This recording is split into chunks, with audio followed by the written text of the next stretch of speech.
Mau buat webtoon tapi bingung mulai dari mana? Atau cuma pengen tahu aja gimana sih proses pembuatan webtoon dari awal sampai publish? Kamu ada di video yang tepat, karena di video kali ini saya akan kasih tahu kalian gimana proses pembuatan webtoon dari perencanaan sampai akhirnya bisa dibaca di aplikasi webtoon. Penasaran? Kalau gitu ayo kita mulai videonya sekarang. Sebelum itu mohon maaf ya kalau ada suara motor lewat. I just can't help it. Saya kasih subtitle supaya kalian bisa tahu jelas apa yang saya omongin. Pertama-tama, saya mau memperkenalkan diri dulu ya, soalnya kan kayak ini orang siapa sih sok bikin tutorial cara bikin webtoon. Jadi alangkah lebih baiknya saya memperkenalkan diri terlebih dahulu. Perkenalkan, nama saya Devi Ratna. Saya adalah author dari webtoon Kakeru, Monochrome World, dan Death Game. Saya mulai membuat webtoon sejak Desember tahun 2016. Saya saat ini masih author di webtoon Canvas. Jadi di video kali ini saya bukan guru yang mau ngajarin kalian, tapi di sini saya kayak kakak kelas yang mau berbagi pengalaman dan ilmu ke teman-teman semuanya. Oke? Saya juga dikenal dengan nama Erdi Sawako. Iya, itu nama pena saya. Karena nama Devi itu pasaran ya. Jadi meskipun pinginnya pakai nama asli, tapi kalau di sosmed pakai nama Devi itu sulit. Jadi saya butuh nama pena. Ayo kita mulai videonya sekarang. Jadi beginilah kira-kira roadmap kita. Proses pembuatan webtoon bisa dibagi jadi 3 bagian, yaitu proses praproduksi, produksi, dan publishing. Pertama-tama kita bahas dulu proses praproduksi, yaitu hal-hal yang kita siapkan sebelum kita membuat webtoon itu sendiri. Dalam proses praproduksi ada 2 hal yang perlu kita lakukan, yaitu menulis cerita dan membuat karakter. Setiap author bisa beda-beda. Ada yang suka bikin karakternya dulu, baru buat dunianya dan ceritanya. Ada juga yang lebih suka buat ceritanya dulu, baru karakternya. Kalau saya pribadi semuanya mengalir begitu aja, jadi kayak barengan gitu. Mari kita bahas membuat karakter terlebih dahulu. Membuat karakter. Membuat karakter di sini maksudnya adalah membuat desain karakter dan sifat karakternya. Kita ambil contoh karakter webtoon saya sendiri yang judulnya Kakeru. Kenalkan, namanya Udayani. Dia adalah seorang warga negara Indonesia yang sekolah di sebuah sekolah elit yang ada di Jepang. Dia adalah cewek yang kelihatannya imut dan anggun, tapi sebenarnya dia itu tomboy banget. Dari tingkah lakunya dan cara dia berbicara itu benar-benar boyish. Dia adalah seorang yang gak mendengarkan apa kata orang lain dan selalu jadi dirinya sendiri. She's a strong, independent woman. Dia suka makan dan juga suka masak. Dia adalah seorang komposer musik yang dalam berkarya punya tujuan untuk membuat orang lain bahagia. Teman-teman bisa bikin backstory karakter juga untuk membentuk penokohan karakter kita. Contohnya, dulu Dayani pernah dituduh melakukan plagiarisme. Padahal itu nggak benar dan dia dibully sama orang-orang di sekitarnya dan secara online juga. Hal itu membuat dia jadi punya trust issue. Bahkan dia nggak mau ngasih tahu namanya ke member yang lain. Padahal mereka udah kenal sejak 1 bulan yang lalu. Kenapa? Karena dia takut kejadian di masa lalu terulang kembali. Semakin kamu mengenal karakter tokoh webtoonmu, akan semakin mudah dalam proses pembuatan cerita dan dialognya. Jadi, ayo kenali lebih dalam tokoh webtoonmu. Dalam proses pembuatan desain karakter, penting juga untuk menentukan art style seperti apa yang akan kamu pakai di webtoonmu. Ini penting banget, karena gak sama seperti ilustrasi dalam pembuatan webtoon, kita diharuskan membuat banyak gambar dalam 1 episode. Jadi sesuaikan dengan art style yang buat kalian nyaman untuk buat webtoon dalam jangka panjang dan deadline yang ada. Selain bagus, kalian juga harus pakai art style yang cocok dengan cerita kalian. Kedua, menulis cerita. Proses menulis cerita dibagi jadi 2, yaitu story writing dan storytelling. Apa bedanya? Story writing adalah proses menulis jalan ceritanya. Dan storytelling adalah bagaimana cara kita menceritakan jalan cerita yang sudah kita buat. Bingung ya? Oke, I got you. Sekarang kita ambil contoh dari webtoon Monochrome World. Penjelasan mudahnya tuh gini. Story writing itu cuma pokok dan intinya. Contohnya, hidup Ardi penuh kesengsaraan. Terus dia ketemu Cahaya dan dia jatuh cinta. Sedangkan storytelling itu lebih mendetail. Ardi itu sengsaranya karena apa? Bagaimana dia bisa ketemu Cahaya? Bagaimana dia bisa jatuh cinta sama Cahaya? Kata-kata apa yang diucapkan mereka? Jadi, untuk contohnya, mari kita lihat video yang satu ini.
Gimana? Udah lebih paham kan?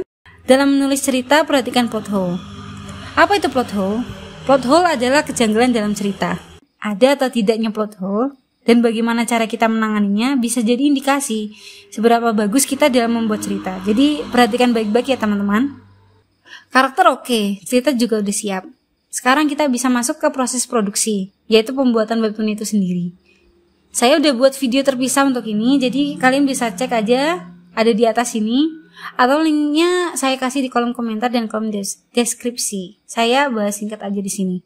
Dalam menggambar webtoon, ada beberapa proses, dimulai dari sketch, line art, base color, shading, lighting, dan mungkin di panel tertentu bisa ditambah efek-efek lain. Setelah itu, kita kasih dialog. Saya juga sudah tulis dialognya di proses sketching supaya saya nggak lupa dan mempercepat proses pemberian dialognya nanti. Dalam proses ini, perhatikan ukuran fontnya ya teman-teman. Karena banyak pembaca webtoon yang bacanya itu di HP, jadi jangan terlalu kecil supaya mudah untuk dibaca. Dalam satu balon juga jangan terlalu banyak dialognya, karena akan terasa berat untuk dibaca. Jadi kayak kita yang baca tuh malas gitu loh. Jadi pecah jadi beberapa balon dialog. Perhatikan juga alur penataan dialognya, supaya pembaca juga nggak bingung balon dialog mana yang harus dibaca duluan. Habis ini terus baca dialog yang mana, gitu. Kalau sudah selesai, tinggal disusun ke kanvas panjang. Kalian juga bisa kok langsung gambar di kanvas panjang, tapi saya pribadi lebih nyaman pakai cara ini. Selamat, webtoon kalian sekarang sudah jadi. Kita bisa masuk ke step terakhir, yaitu publishing. Gimana caranya upload komik kita ke webtoon? Pertama-tama, kita buka website webtoonnya. Linknya saya siapin di kolom deskripsi ya, dan di kolom komentar.